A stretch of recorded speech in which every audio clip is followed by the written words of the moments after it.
Salut tout le monde, ça fait une éternité que j'ai pas filmé, mais vraiment une éternité. Je suis super contente de vous retrouver aujourd'hui dans cette nouvelle vidéo, vraiment je suis trop heureuse. Donc aujourd'hui on va parler du bachiback, voilà. Donc le bachiback c'est tout simplement une option, je rentre directement dans le vif du sujet. Donc attendez, juste pour vous situer, moi j'ai 15 ans, bon presque 16, je vais sur mes 16 ans. Et je suis enfin je rentre là en première dans quelques jours, en première bachiback, et j'ai fait déjà ma seconde dans l'option bachiback. Et voilà, c'est juste que j'ai sauté une classe, c'est pour ça que je suis plus jeune. Bref, on s'en fiche.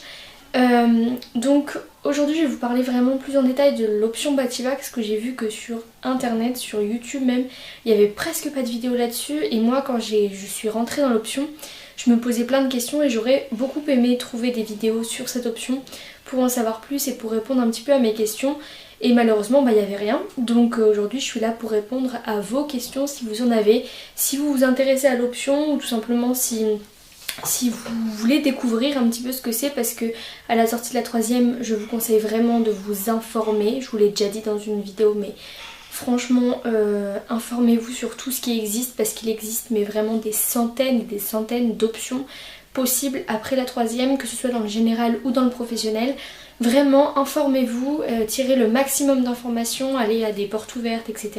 pour voir un petit peu comment ça se passe, qu'est-ce qui est disponible et qu'est-ce qui pourrait le plus vous plaire. Ça c'est extrêmement important, donc voilà.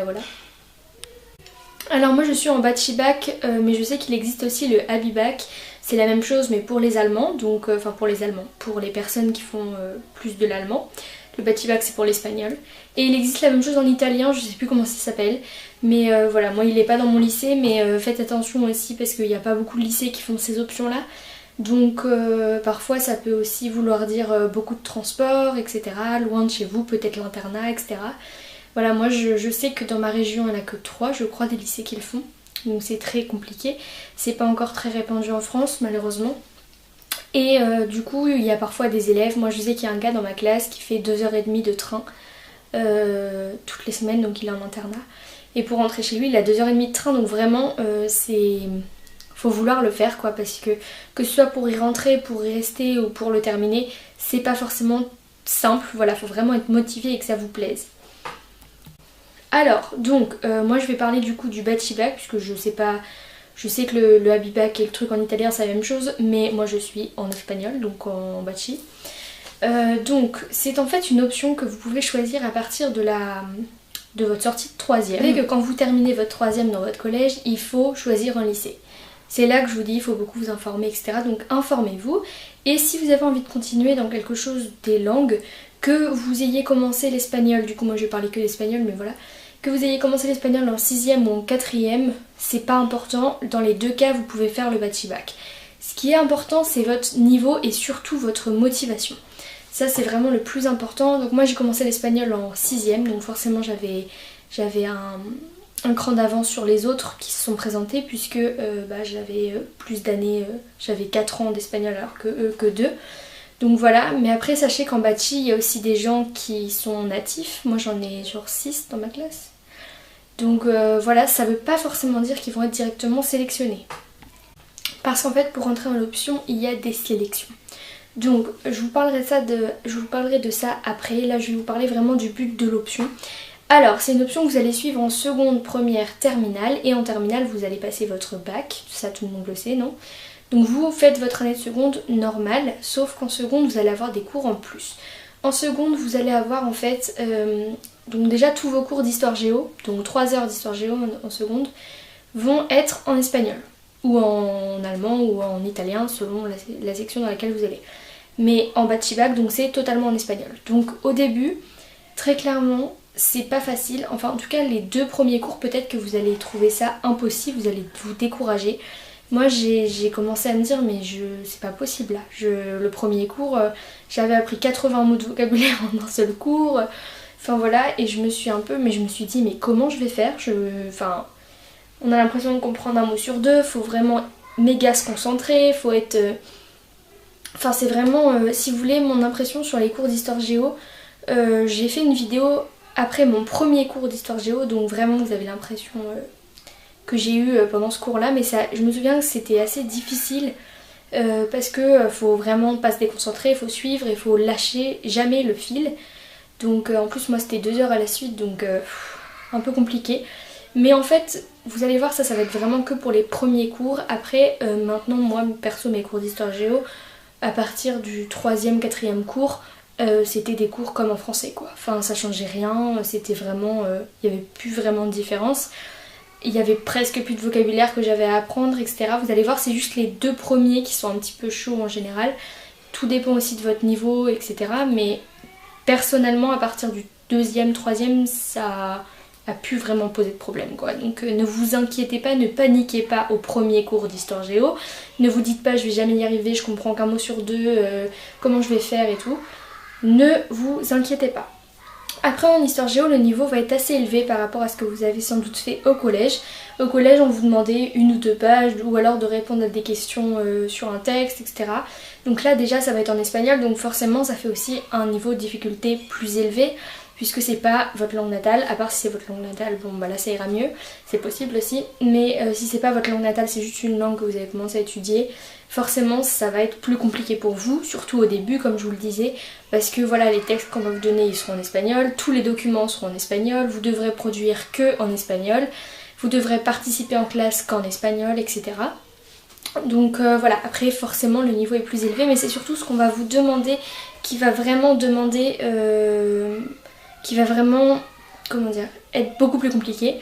C'est-à-dire qu'au milieu d'année, nous par exemple, on nous a demandé, au mois de février, on m'a demandé de faire une composition. Donc si vous savez pas ce que c'est, on vous donne un thème, en général c'est une phrase. Et là c'était, je crois que c'était l'histoire de l'Amérique latine, les trucs de Christophe Colomb, etc. Je crois que c'était Primer viaje a América, ou algo así, no recuerdo. Enfin je me souviens pas trop. Mais voilà, je crois que c'était un truc dans le genre, sur Christophe Colomb et tout. Et là on vous demande 7 pages minimum, donc en espagnol, etc. Vous avez peut-être 3 semaines pour le faire, hein, c'est quand même assez long. Mais c'est un boulot monstre, mais vraiment monstre. Moi j'ai passé quoi, 8 heures à le faire peut-être, 9 heures. Au final j'ai eu, je sais plus, 16 je crois, donc c'est une super bonne note. Mais moi j'avais la meilleure moyenne en histoire géo cette année. Donc je suis super contente, même plus que les natifs, donc ça c'est vraiment une victoire personnelle, tu vois. Non mais enfin voilà, après on s'améliore très vite aussi dans la section, il y a aussi de ça en vrai. C'est aussi que moi j'étudiais beaucoup l'espagnol en dehors des cours, enfin en fait je faisais que ça presque, parce qu'au collège je m'ennuyais pas mal en cours d'espagnol, et cette année aussi d'ailleurs, je vais vous en parler après. Et du coup je lisais des vocables qui sont là, je lisais des livres en espagnol et tout, enfin voilà. Et donc du coup mon niveau forcément a beaucoup augmenté. Je parlais avec des natifs toute la journée, genre sur une application, Tandem, etc. Je vous l'ai déjà présenté je crois. Et voilà, mon copain il est espagnol, etc. Donc en fait c'est tous les jours quoi pour moi. Je parle presque plus souvent espagnol que français en fait maintenant. Donc voilà, ça aussi ça fait s'améliorer. J'ai hyper chaud là, oh mon dieu. Donc voilà, si je peux vous donner un conseil, que vous soyez rentré ou non en bac, si vous avez envie de continuer dans la voie de l'espagnol, vraiment, vraiment, ne vous limitez pas à ce qu'on vous apprend en cours. Si vous voulez vraiment progresser et beaucoup plus vite que les autres, avoir des bonnes notes et avoir plus de facilité en option bac, notamment, si vous voulez la faire, ou même en euros, etc. Il y a aussi des euros espagnols qui existent. Et bah, je vous conseille vraiment de pratiquer aussi en dehors des cours. Vraiment, vraiment. Donc bref, vous avez ces cours d'histoire géo. On va vous demander beaucoup de pages entières, de dissertation, de composition, de machin. Mais vraiment on va vous demander 7-8 pages pour la semaine suivante, enfin pour dans 2 semaines ou des trucs comme ça, sur un thème précis que en espagnol. Donc voilà, moi généralement c'est pas l'espagnol du tout qui me posait problème, c'est-à-dire que j'écrivais comme j'écrivais en français quoi en fait, hein. L'espagnol c'est plus trop un problème pour moi maintenant en histoire géo. Là c'est plus l'histoire géo en elle-même quoi en fait, hein. Vraiment voilà, moi généralement je m'arrêtais à, je sais pas, j'avais peut-être 2 fautes, 3 fautes. C'est des S oubliés, c'est une conjugaison que j'ai mal faite, etc. Que au passé du coup, hein. Dans les 7-8 pages, donc c'était vraiment pas beaucoup. Mais voilà, c'est plus l'histoire géo en elle-même en fait, c'est plus trop la langue qui va vous bloquer. Enfin peut-être au début, mais après vous inquiétez pas vraiment ne paniquez pas au premier cours d'histoire géo, vraiment, vraiment ne paniquez pas. Et au début vous n'allez pas connaître vraiment vos camarades puisque vous arrivez dans une nouvelle classe, etc. Et ils vont pas forcément vous dire qu'eux aussi ils sont en train de galérer quoi, forcément. Mais après on en parle et on en rit après l'année suivante et en fait on a tous galéré au premier cours d'histoire géo, on s'est tous dit la même chose, qu'on n'allait jamais y arriver et qu'on suivrait jamais le cours quoi. Enfin voilà. Bref, voilà. Et du coup je sais plus trop ce que je voulais dire. Donc ça c'est pour les cours d'histoire géo. Donc vous avez en seconde 3 heures d'histoire géo. Quand vous passez en première, vous avez... non, je vais vous dire la première après. Ok, on va pas se perdre. Donc, vous avez les cours d'histoire géo, vous avez 3 heures en seconde. Et ensuite, en seconde, en plus de ça, si vous prenez Bachipak, vous avez aussi de la littérature espagnole. Vous avez 2 heures par semaine. Donc moi, c'était 2 heures à la suite. Donc, littérature espagnole, on va vous donner des mini-romans ou des petites nouvelles. Moi, je crois que la plus grande, elle faisait genre 50 pages. En espagnol avec un niveau quand même assez élevé à la fin de l'année mais au début très facile. Et voilà, on va parler du roman, etc. On va vous faire des petits questionnaires, etc. Donc nous on n'a pas eu de note en littérature espagnole cette année. Mais voilà, en fait c'est plus une initiation à la littérature espagnole que vous aurez appris en première, je vous en parlerai après. Pour voir un petit peu... Je vous conseille juste par contre aussi de commencer à lire un roman. Moi j'ai lu Bajo la misma estrella de John Green, que c'est Les Nos étoiles contraires en français. Je l'ai lu en espagnol, et alors qu'on m'avait pas du tout demandé, mais ça m'a fait vraiment beaucoup avancer aussi au niveau du niveau, etc. Donc n'hésitez pas à faire ça aussi parce qu'après en première ça va se compliquer normalement. Et voilà, là on va vraiment vous donner des petites nouvelles, vous allez surligner. Moi ce que je faisais tout le temps c'est que je surlignais les mots que je connaissais pas. Et après je me faisais des fiches de vocabulaire pour chaque petite nouvelle, il n'y en avait pas beaucoup, on a dû en faire 4-5 avant l'année, hein. Vraiment on n'a presque rien fait en littérature espagnole. Enfin nous en tout cas c'est pas forcément le plus productif, que la matière la plus productive de l'année, hein. Donc voilà, et après je les apprenais et comme ça fait du vocabulaire. Voilà, ça c'est le plan que je peux vous donner. Je crois que j'ai encore mon cahier d'ailleurs. Et voilà, en fait je viens de retrouver mes 3 cahiers... d'espagnol. Parfait, du coup je vais pouvoir vous montrer ça vraiment. Donc l'histoire géo, voilà mon cahier. C'est un des plus remplis, hein, clairement. Par contre il y a aussi beaucoup de feuilles volantes.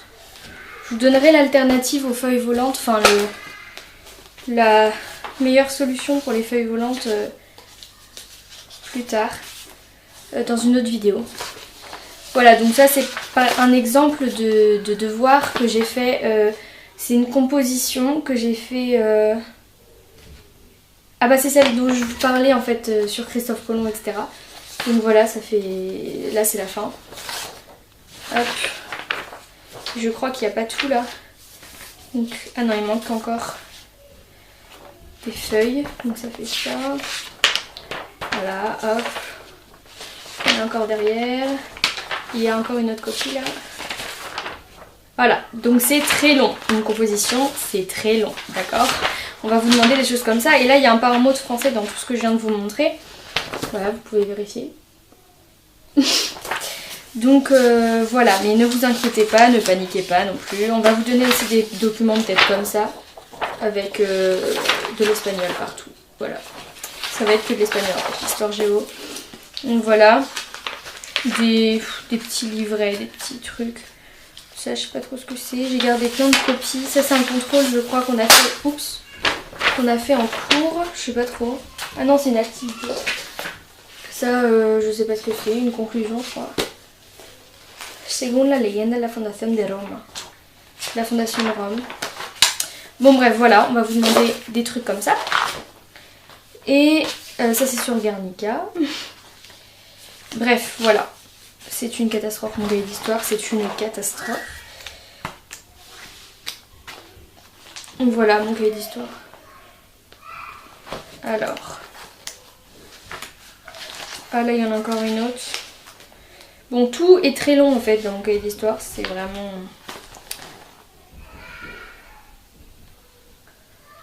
Bref, voilà. Mes cours sont toujours très beaux, enfin, je sais pas si vous avez vu. Non mais, ah voilà ce que je faisais au début de l'année, vous voyez. Je surlignais en dessous, je marquais la définition pour les mots que je connaissais pas. Donc voilà. Ça c'était le fameux premier cours que j'ai galéré. Bref, voilà pour l'histoire. Ensuite j'étais sur la littérature espagnole.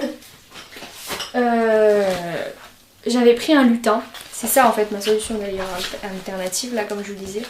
Et là on va vous donner des petits textes. On a commencé avec juste une page. Et après on a fini avec des trucs un peu à peu près comme ça. Avec plusieurs pages dedans. Enfin, c'est pas super grand mais voilà. Et on va vous rappeler des petits points de grammaire. On va vous... Ah oui, on a participé aussi à Jeunes auteurs pour l'Europe. On va voilà, vous donner des questionnaires sur le livre, enfin la petite nouvelle, etc. etc. C'est ça que je vous disais, genre que je faisais du vocabulaire. Etc. etc. Donc voilà pour la littérature espagnole. Et après ça, donc vous avez 2 heures de littérature espagnole, 3 heures de histoire en seconde et vous avez également 3 heures d'espagnol, donc de langue espagnole, et c'est là moi que je m'ennuyais vraiment.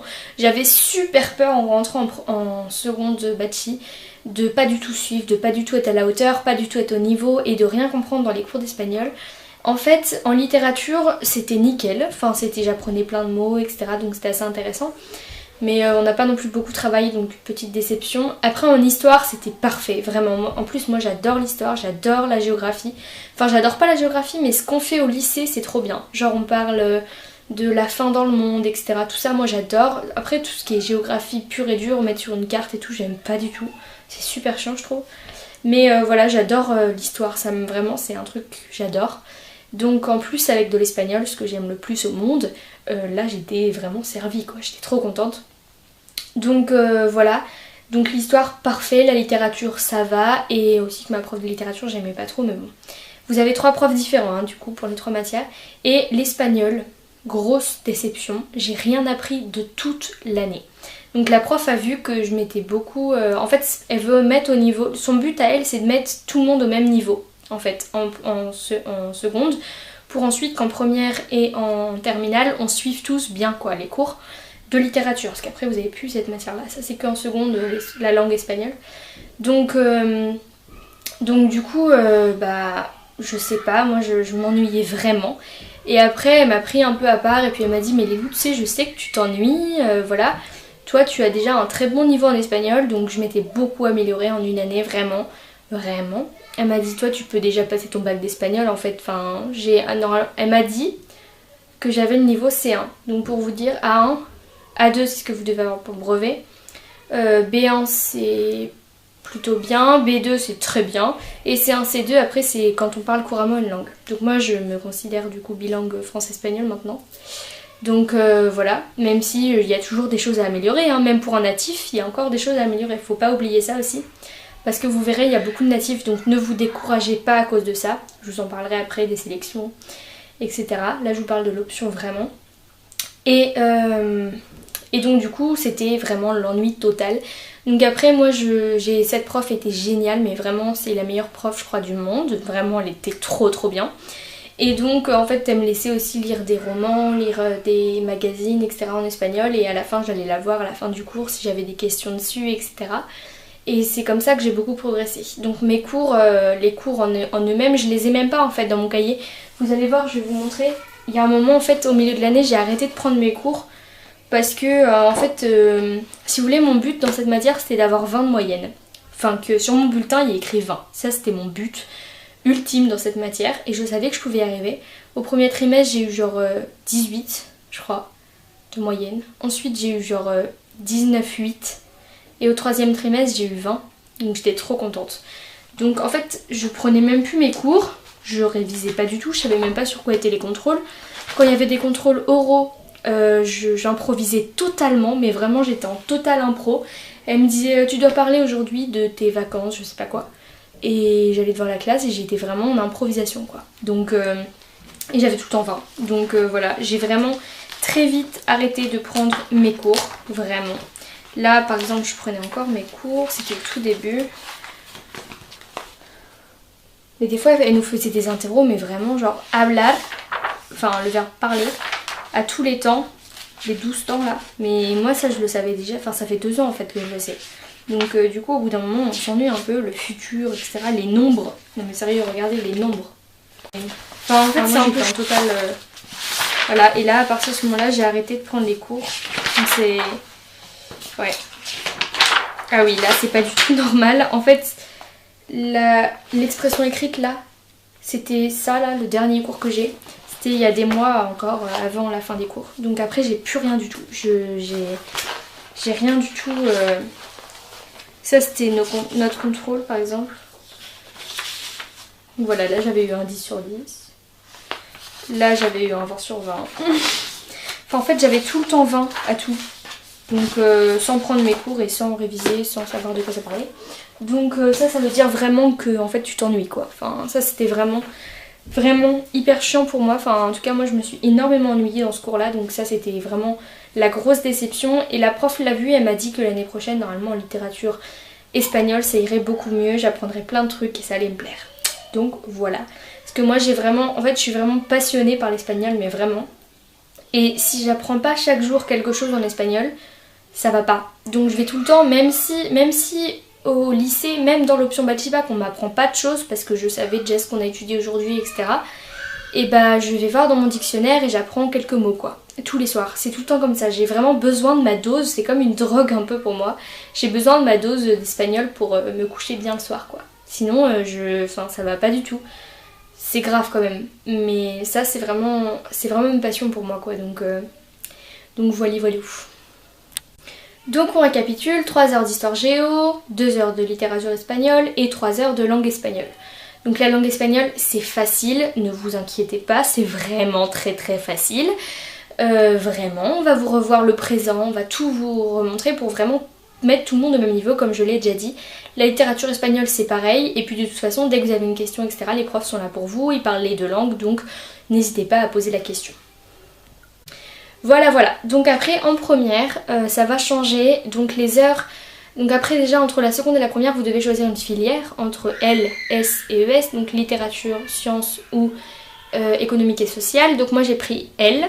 Normalement les heures d'histoire changent entre toutes les filières, donc par exemple je crois que les S en ont 3 et les L en ont 5 ou je sais plus, quelque chose comme ça. Les ES ils doivent en avoir 5 aussi je crois, ou 4, bon je sais pas trop en fait, je sais pas. Mais quand vous êtes en Bachibac, ça ne change pas puisque vous vous retrouvez en fait, vous n'êtes plus tous dans la même classe puisqu'on vous met en fonction de vos filières, donc les L ensemble, les S ensemble, les ES ensemble, etc. Avec des Abibac ou avec des gens qui font pas d'option Bachibac. Et par contre, vous vous retrouvez pour les cours de littérature espagnole et d'histoire géo. Donc vous êtes obligés d'avoir le même nombre d'heures, tous, d'histoire géo. Donc vous avez tous 4 heures. C'est un compromis entre les deux. Que vous soyez en S, L, etc., vous aurez 4 heures. Vous n'aurez pas moins ou plus comme les autres en fait. Voilà, ça c'est une exception pour l'option. Et donc 4 heures d'histoire géo, donc j'ai pas encore testé, je ne suis pas encore en première. Mais je vous dirai ça à la fin de l'année du coup. Et vous avez donc plus de langue espagnole. Alléluia. Et vous avez de la littérature espagnole et vous avez 4 heures ou 5 heures. Je sais plus si c'est 4 ou 5 heures. Ah oui aussi je vous ai pas dit. Donc en fait là il n'y a pas vraiment de changement sauf que là on va en première on va vraiment attaquer des romans quoi. C'est pas des nouvelles, voilà, c'est plus une initiation, c'est vraiment de la littérature espagnole. Et après pour la terminale ça change pas, c'est encore 4 heures d'histoire géo et 5 je crois de littérature. Donc voilà. Et ce que je vous ai pas dit c'est que c'est possible que dans l'option Bachibac il y ait une intervenante qui vienne, donc qui est native du pays. Donc nous c'était une madrilènienne je crois. Je crois qu'elle venait de Madrid ou des alentours, je sais plus trop. Une jeune de 22, 23 ans, je sais plus trop. Très gentille, etc. Qui nous présentait plus tout ce qui est coutume, etc. Donc on avait 1 heure en plus, donc ça faisait 10 heures en tout, en comptant l'histoire géo, tout. Toutes les matières où on parlait espagnol, ça faisait 10 heures dans la semaine. Donc c'est quand même beaucoup. Voilà pourquoi il faut vraiment être motivé. Surtout que c'est quand même pas hyper facile. Voilà, faut quand même s'accrocher et surtout être motivé. Si vous n'êtes pas méga motivé et que l'espagnol c'est pas du tout un truc que vous adorez, n'allez pas en option Bachibac. Enfin vraiment, à la limite faites Euro mais pas Bachi. Bachi, il faut vraiment être motivé. Et donc cette intervenante va vous prendre dans une salle à part, par petits groupes, etc. C'est plus cool, hein, vous parlez avec elle, vous faites des petits débats, etc. Donc voilà, ça c'est possible. Nous on a eu ça en seconde, donc après je sais pas comment ça va fonctionner en première, etc. C'est possible. Voilà, c'est pas obligatoire, mais possible si vous faites le bâti. Donc voilà, donc là je vous ai tout dit je crois hein, sur le... Donc il n'y a vraiment pas de quoi s'inquiéter avant de rentrer en option bâti bac. Ne vous inquiétez pas, déstressez avant de rentrer en option bâti bac, sérieusement. Et personnellement moi j'ai pas trouvé mon année de seconde très difficile, enfin vraiment pas. Et je regrette pas du tout d'avoir fait ce choix quoi, enfin voilà. Et donc la finalité quand même de ce bac, c'est d'avoir un double bac. C'est-à-dire qu'en terminale, vous allez passer votre bac français comme tout le monde, sans l'histoire géo, puisque vous elle est en espagnol, donc pourquoi le faire en français? Enfin ça n'a aucun intérêt, vous avez toujours fait de l'histoire en espagnol, donc c'est pas au bac que vous allez la faire en français, c'est logique. Donc vous avez les épreuves de français, etc. Enfin après tout dépend en fait de vos options. Donc moi par exemple je vais en L, donc je vais avoir mon épreuve de français en fin de première, donc à la fin de l'année là. Je vais avoir mon épreuve de français, mon épreuve orale qu'on appelle TPE et mon épreuve de sciences parce que c'est comme ça en L. Et ensuite en terminale je vais avoir mon épreuve de philo. La philo ça commence quand en terminale? Philo et après je crois qu'on a sport etc. Enfin les autres épreuves comme ça. Et je sais plus trop ce qu'on a en terminale. Plus terminale le bâti bac. Et là le bâti bac vous allez passer 2 épreuves je crois. 2 ou 3 épreuves. Il y en a une d'histoire géo.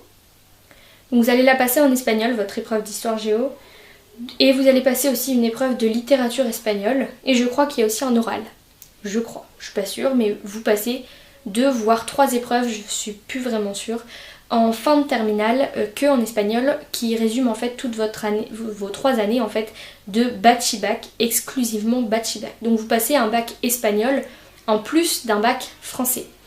Et donc si vous avez la moyenne à votre bac français, vous avez votre bac français, donc comme tout le monde, comme tous les élèves en fait, sans l'histoire géo encore une fois. Et si vous avez aussi votre bac espagnol, donc c'est 2 bacs distincts, si vous avez aussi votre bac espagnol, donc votre bâti bac, vous avez aussi votre bâti bac, du coup vous avez les deux, et vous pouvez rentrer notamment à l'université d'Espagne sans repasser ni de tests, ni rien du tout en fait. Vous pouvez rentrer comme ça. En fait vous avez un pass en fait. Quand vous avez un bâti bac, vous pouvez y aller directement, sans refaire de concours, sans rien du tout. Voilà, donc voilà, et sur votre CV du coup vous pouvez marquer double bac, français-espagnol. Ça veut dire que vous êtes bilingue en fait et vous avez obtenu vos 2 bacs dans les 2 langues. Donc ça fait un énorme plus pour un futur travail, un futur job ou un travail d'étudiant ou même votre travail définitif. Ça fait un très très gros plus. C'est pas parce que vous allez en bâti bac que vous êtes obligé de faire un travail, un boulot que en espagnol, de faire traducteur, prof ou je sais pas quoi. Vous pouvez très bien faire S, bâti bac, et juste pour connaître une nouvelle langue, ou pour parler de langue, ou pour faire des voyages, mais pas forcément en relation avec votre job plus tard. Voilà, ça peut être juste un plus et pas forcément... Voilà, donc moi je veux en faire mon métier, mais je sais que je suis une des seules dans ma classe à vouloir en faire mon métier. La plupart des gens c'est plus pour voilà, avoir la connaissance d'une autre langue, pouvoir voyager, etc. Et parler de langue couramment, ça fait toujours ça de prix, vraiment. Et voilà quoi, donc ça veut rien dire. C'est pas parce que vous allez en bâti que vous êtes obligé après de faire prof d'espagnol. Pas du tout. Vous pouvez très bien faire ingénieur, médecin, etc. Avec un bâti bac aussi, parce que bah, vous connaîtrez une langue en plus, donc c'est génial. Mais vous pouvez faire exactement les mêmes métiers que si vous n'avez pas de bâti bac en fait. Ça change absolument rien. Voilà, j'espère que je me suis bien fait comprendre. Je vais aller manger et je reviens après, ok? Me voilà rassasiée, on reprend la vidéo. Donc du coup, je sais absolument plus où j'en étais, mais c'est pas très grave, hein. On va tout simplement reprendre. Je crois que j'avais fini d'ailleurs avec tout ce qui était examen, etc., etc. Et donc du coup, je vais parler des sélections, puisque c'est aussi quelque chose de très important et quelque chose à prendre en compte quand on veut rentrer dans l'option bâti. Parce que oui, il y a quand même des grosses sélections, entre guillemets, pour rentrer dans l'option bâti. Je sais que ça dépend beaucoup des lycées. Personnellement, vous savez très bien qu'il y a très peu de lycées en France qui font ces options-là pour l'instant. C'est encore très peu connu, mais tous les ans, il y a de plus en plus de demandes, en tout cas dans mon établissement. C'est comme ça. Donc, tous les ans, il y avait de plus en plus. Ça a ouvert il y a 5 ans, je crois. Il y avait 6 personnes, que dalle. Et cette année on était à 80 demandes. Donc 80 demandes, vous allez passer un entretien oral. Donc en fait, vous allez vous décider d'abord bien réfléchir sur est-ce que vous êtes motivé pour le faire, est-ce que vous avez envie, vraiment tout prendre en compte, que ce soit l'issue mais aussi les cours en eux-mêmes, est-ce que ça va vous plaire, enfin est-ce que ça va vous intéresser, est-ce que vous avez vraiment la motivation, est-ce que vous pensez tenir 3 ans à un rythme assez soutenu, etc. Faut vraiment beaucoup réfléchir et pas prendre cette décision sur un coup de tête parce que c'est vraiment vos études et c'est vraiment, ça peut aussi empiéter sur votre métier, votre futur métier. Donc ne pas prendre la décision sur un coup de tête comme ça j'ai envie, allez clac on y va. Non. Moi j'ai réfléchi pendant 2 ans et j'ai été aux portes ouvertes 2 fois avant de rentrer dans l'option. Et d'ailleurs je l'ai pas dit, mais voilà, je n'ai pas du tout été payée ou quoi que ce soit pour parler de l'option. Hein. C'est vraiment mon avis personnel et vraiment tout à fait honnête sur la section, etc. Donc voilà, je précise juste pour s'il y a des haters, on va dire. Bref, voilà. Et du coup, je sais plus du tout ce que je disais, c'est génial. Ah oui, donc les sélections. Donc vous allez déjà devoir fournir un dossier pour le mois de mars, je crois, avant votre rentrée. Je sais plus, mais quelques mois avant, vraiment, c'est assez... Je crois que c'est mars. Même peut-être avant. Je sais plus, mais c'est assez tôt dans l'année. Et vous allez dans ce dossier devoir mettre, donc vous allez le demander au lycée en fait, et on va vous en donner un.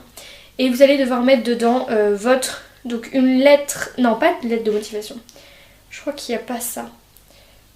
Je crois qu'il y a